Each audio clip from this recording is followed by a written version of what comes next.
ادھر بولا کہ بیٹا آج میں نے خواب دیکھا ہے، کتاب زندگی کا ایک نرالا باب دیکھا ہے۔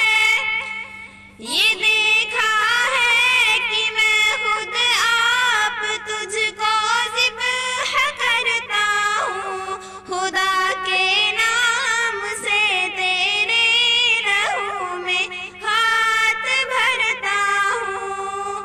شہادت مند بیٹا جھک گیا فرمان باری پر، زمین و آسماں حیران تھے اس طاعت گزاری پر۔ رضا جو ہی کہ یہ صورت نظر آئی نہ تھی اب تک، یہ ضرورت بیشتر انسان دکھلائی نہ تھی اب تک۔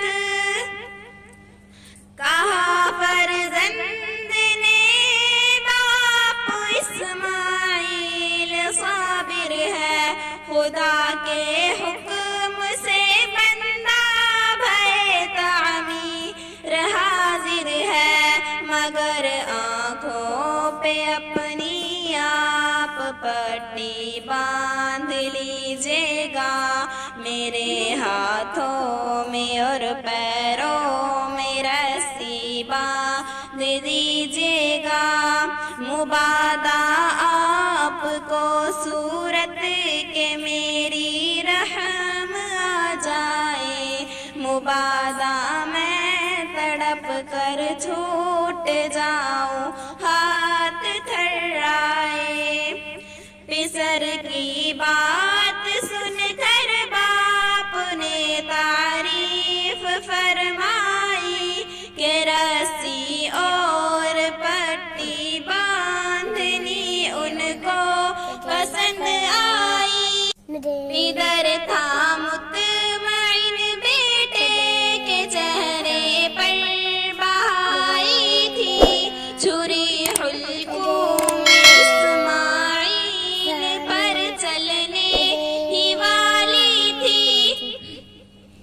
مسیحت کا مگر دریائے رحمت جوش میں آیا کہ اسماعیل کا ایک رو گھٹا کٹنے نہیں پایا۔ ہوئے جبریل حاضر اور تھاما ہاتھ حضرت کا، کہا بس امتحان مقصود ہے عیسیٰ رو ذرت کا، اطاعت اور قربانی ہوئی منظور رسانی، جزا یہ ہے کہ جنت سے آیا بر قربانی، ہمیشہ کے لیے اس خواب صادقہ سمر لیجے، اسی برے کو بیٹے کے عوض قربان کر دیجے۔ خطاب اسی دن سے اسماعیل نے پایا ذبیح اللہ، خدا نے خود یہ ان کے حق میں فرمایا ذبیح اللہ، ذبیح اللہ